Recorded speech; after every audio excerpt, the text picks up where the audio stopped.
ভাবুন তো, টানা ১৫ বছর ক্ষমতায় থাকার পর হঠাৎ যদি পুরো রাজনৈতিক দৃশ্যপটে পাল্টে যায়। হ্যাঁ, ২০২৬ সালের পশ্চিমবঙ্গ বিধানসভা নির্বাচন ঠিক এমনই এক ঐতিহাসিক পট পরিবর্তনের সাক্ষী হল। আজকের এই স্পেশাল এক্সপ্লেনারে আমরা বিশ্লেষণ করব কিভাবে রাজ্যে এত বড় একটা রাজনৈতিক ভূমিকম্প ঘটে গেল, আর সবচেয়ে বড় কথা, মুখ্যমন্ত্রীর চেয়ারে বসতে চলেছেন কে। আজকের এই বিশ্লেষণে আমরা মূলত কয়েকটি ধাপে পুরো ব্যাপারটা বোঝার চেষ্টা করব। এই ঐতিহাসিক পট পরিবর্তন, মমতা বন্দ্যোপাধ্যায়ের হার ও শুভেন্দু অধিকারীর উত্থান, আর সেই বহু চর্চিত প্রশ্ন, পরবর্তী মুখ্যমন্ত্রীকে শুভেন্দু অধিকারী নাকি অন্য কোনো হেভিওয়েট নেতা। চলুন গভীরে ঢোকা যাক। শুরুতেই আসা যাক এই ঐতিহাসিক পট পরিবর্তনের কথায়।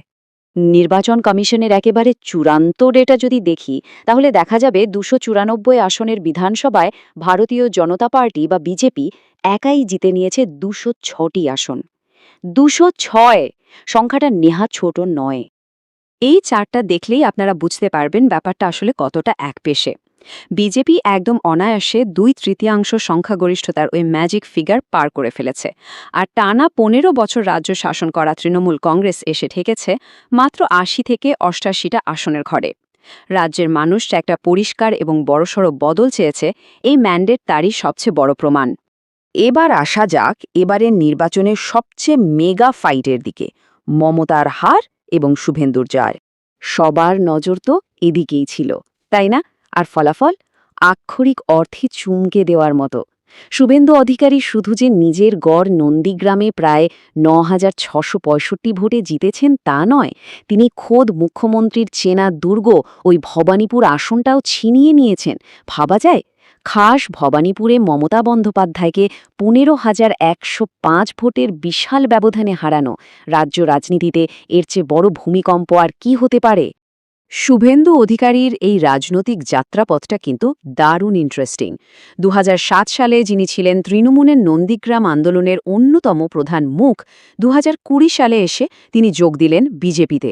এরপর ২০২১-এর নন্দীগ্রামে হাই ভোল্টেজ জয়, আর এবার ২০২৬-এ একেবারে নন্দীগ্রাম আর ভবানীপুর দুটো জায়গাতেই জয়ী। বলা যায় বিজেপির জন্য তিনি এক সত্যিকারের জায়ান্ট কিলার হয়ে উঠেছেন। সব তো হলো, কিন্তু আসল প্রশ্নটা তো অন্য জায়গায়। পরবর্তী মুখ্যমন্ত্রী কে হচ্ছেন? এই প্রসঙ্গে মনে করিয়ে দিই, নির্বাচনের আগেই কিন্তু কেন্দ্রীয় স্বরাষ্ট্রমন্ত্রী অমিত শাহ একটা পরিষ্কার মাপকাঠি দিয়ে দিয়েছিলেন। তিনি স্পষ্ট জানিয়েছিলেন পরবর্তী মুখ্যমন্ত্রী হবেন এমন একজন যিনি বাংলারই ভূমিপুত্র বা কন্যা, শিক্ষিত এবং যিনি অনর্গল বাংলায় কথা বলতে পারেন। অর্থাৎ নেতৃত্ব নির্বাচনের ক্ষেত্রে এই শর্তগুলোই এখন সবচেয়ে বেশি গুরুত্ব পাচ্ছে। আর শপথ গ্রহণের দিনক্ষণ? দলের অন্দরমহল থেকে খবর আসছে আগামী ৯ মে নতুন মুখ্যমন্ত্রীর শপথ গ্রহণের পরিকল্পনা চলছে। দিনটা কিন্তু দারুণ সিগনিফিক্যান্ট, কারণ ৯ মে হল বিশ্বকবি রবীন্দ্রনাথ ঠাকুরের জন্মবার্ষিকী।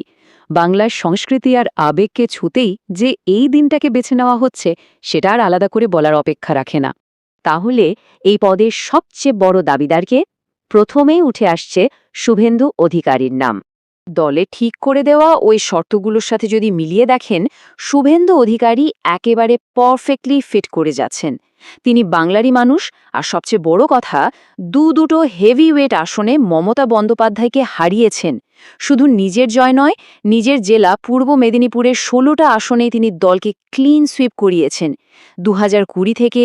আর এই যে লাগাতার লড়াই, সেটাই আজ তাকে মুখ্যমন্ত্রী পদের দৌড়ে একেবারে ফার্স্ট বয় বানিয়ে তুলেছে। তবে রাজনীতিতে তো শেষ কথা বলে কিছু নেই। শীর্ষ নেতৃত্ব অনেক সময় চমক দিতে ভালোবাসে, তাই আরও কয়েকটা হেভিওয়েট নাম কিন্তু দারুণভাবে ঘুরপাক খাচ্ছে। যেমন ধরুন, প্রাক্তন রাজ্য সভাপতি দিলীপ ঘোষ। তিনি খড়গপুর সদর থেকে ৩০,০০০-এরও বেশি ভোটে জিতেছেন। আরএসএসের সাথে তার গভীর সম্পর্ক আর একেবারে নিচুতলার কর্মীদের মধ্যে তার যে গ্রহণযোগ্যতা, সেটাকে ইগনোর করার উপায় নেই। আবার বর্তমান রাজ্য সভাপতি শ্রমিক ভট্টাচার্য আছেন এই রেসে। দলের পুরনো আর নতুন কর্মীদের এক ছাতার তলায় আনতে তিনি বড় ভূমিকা নিয়েছেন, আর তার ওই শিক্ষিত বাঙালি মধ্যবিত্ত ইমেজটাও দলের জন্য একটা বড় প্লাস পয়েন্ট। তালিকায় আরও বৈচিত্র্য আছে। এই যেমন কালিয়াগঞ্জ থেকে উৎপল ব্রহ্মচারী ৭৬,০০০-এরও বেশি ভোটের একটা রেকর্ড মার্জিনে জিতেছেন। একজন ধর্মীয় নেতা হিসেবে হিন্দু ভোট ব্যাংককে এককাট্টা করায় তার ভূমিকা বিশাল। অন্যদিকে আছেন স্বপন দাশগুপ্ত। রাসবিহারী থেকে তিনি প্রায় ২১,০০০ ভোটে জিতেছেন। তার ওই একাডেমিক ব্যাকগ্রাউন্ড আর পাণ্ডিত্যপূর্ণ ইমেজ বাংলার বুদ্ধিজীবী মহলে বেশ ভালোই প্রভাব ফেলে। আর নারী নেতৃত্বের কথা ভুললে চলবে না। এবার তারাও বেশ স্ট্রং পজিশনে আছেন। রূপা গাঙ্গুলি সোনারপুর দক্ষিণ থেকে প্রায় ৩৬,০০০ ভোটে জিতেছেন। শহুরে ভোটারদের কাছে তিনি দারুণ জনপ্রিয়। আবার দলের রাজ্য সহসভাপতি অগ্নিমিত্রা পল আসানসোল দক্ষিণ থেকে প্রায় ৪১,০০০ ভোটে জিতেছেন। নারী অধিকার নিয়ে তার সোচ্চার প্রতিবাদী রূপ নতুন প্রজন্মের কাছে তাকে একটা শক্তিশালী মুখ করে তুলেছে। সব মিলিয়ে অপশন প্রচুর। তাহলে ৯ মে রবীন্দ্র জয়ন্তীর সেই বিশেষ দিনে পশ্চিমবঙ্গের এই নতুন রাজনৈতিক যুগের কাণ্ডারি হিসেবে শপথ নিচ্ছেন কে? শুভেন্দু অধিকারী, নাকি একদম আনকোড়া কোনো চমক অপেক্ষা করে আছে আমাদের জন্য? বাংলার এই ঐতিহাসিক ক্ষমতার হাত বদলের চূড়ান্ত ক্লাইম্যাক্স এখন সেটাই। আপনাদের কি মনে হয়, পাল্লা কার দিকে বেশি ভারী? এই ঐতিহাসিক অধ্যায়ের দিকে আমাদের নজর তো থাকবে।